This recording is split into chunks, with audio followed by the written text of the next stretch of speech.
Yeah, I was just gonna say, is he gonna jump? That was right at me. Wow, tons of energy. Now, one thing that's important, I see a lot of beginner fishermen that reel their line right down close to the fish. And that can be a real problem because there's so much tension when you only have a short length of line, and also you can't get the fish close to you. So notice how much line I have out? It's actually longer than this rod. So I'm not going to reel it any closer. Because of that, I can actually just pull my rod back and it makes the fish come closer. The other thing too, if you only have like a foot of line at the end of your rod and the fish gets off, it can be like a bow. That line can shoot back the lure and hit you. Now that fish is probably about 16.5 to 17 inches. Very healthy smallmouth. And this guy wasn't going to get off. The other one jumped off. I've got my pliers with me, but I think I can just pop it off. There we go. Nice smallmouth. Right here, about 2 hours north of North Bay. You know, the nice thing about Red Pine Wilderness Lodge is that you can drive pretty well close to the lodge. It's kind of exciting because when you go to the landing where you meet the people from the lodge, there's a small lake. You launch your boat. So we actually trailered up our G3 and we had the kayak inside it. And then you go across a small lake to the base of the dam, because Lady Evelyn Lake is in fact a reservoir, man-made. So there's a dam there, and that's backed up one of the tributaries of the Montreal River. So they pick you up with a vehicle in a trailer. So you go onto the trailer, they drive you up around the dam, and then they launch you again, and you're in Lady Evelyn Lake. And from there, there's like tons of places to fish, bays. There's good smallmouth bass fishing on Lady Evelyn Lake as well. I understand, especially where there's some fast water and some of the rocky points. In fact, we were fishing for walleye. Barb and I were getting nice walleye up to about 26 inches. And we were getting smallmouth bass up to about 2.5 pounds in the same area. It's a rock bass. What a pretty little rock bass. Just gonna release him in the water.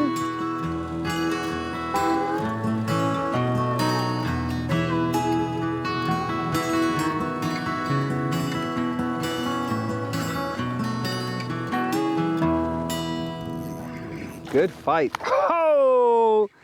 Jumping smallmouth. Come on. Give me some more torque on this rod.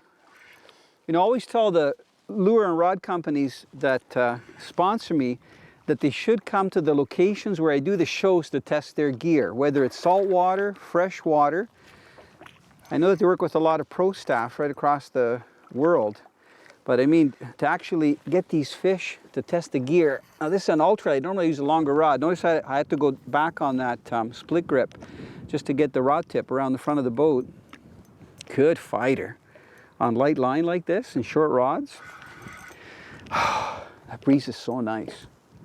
Look at big smallmouth. Rowdy fish. Come on. I'm going to let off on the drag just a little bit. This might be the biggest one so far. You can see he's got a nice wide back, gorgeous body. I'm guessing he's about 18 to 19 inches, but he's thick. Now you can tell right away when you set the hook, especially here in this back lake, whether a fish is small or a little bit bigger.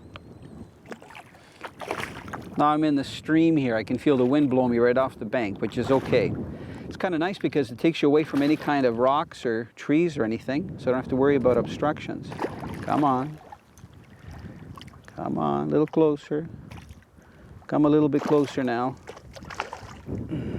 Can't really rush them when they're that big. We're fishing in the middle of the day. It's like 2:30. I think we came into the back lake around 11 because it took a little bit of walk to come in. And one thing that I really enjoyed, there were blueberries everywhere. I've been told by Ryan that the last couple of years things have been so wet that the blueberries haven't been growing very well, and it was hard to just keep going. We stopped at one point and we were eating wintergreen berries. They're nice little red ones, and also blueberries, and you could pick a handful real easy. So they were so thick that at one point, when Andrew was carrying the back of the canoe and the kayak and I was carrying the front, I was actually just going down with my open hand and just grabbing 2-3 berries and eating them, snacking on them. See the nice stripes on it? Gorgeous fish. Okay, I'm gonna get the hook out. I'm gonna get this guy back in. He's a little bit deeper than where I hooked him, but that's okay. Isn't that gorgeous? The way that sunlight is glistening off its body. I'm gonna put my hand underneath him. He's nice and calm. I can feel his fins. He's ready to go. There he goes. Canadian sport fishing has been brought to you by Suffix, the world's most hardcore fishing line. Yamaha Outboards. Reliability starts here. Dickies. Guaranteed workwear since 1922. Lucky Strike. All you need is a Lucky Strike. Come on. Nice smallmouth. Man, they can really get airborne. You know, it's true what they say. I think pound for pound, oh, got off. Pound for pound, they've got to be one of the hardest fighting fish in fresh water. When they come out of the water like that, I'm gonna reload real quick. I saw the little spots and bars on his body when it came out. And I think it was saying bye, bye, and then the jig came out of its mouth.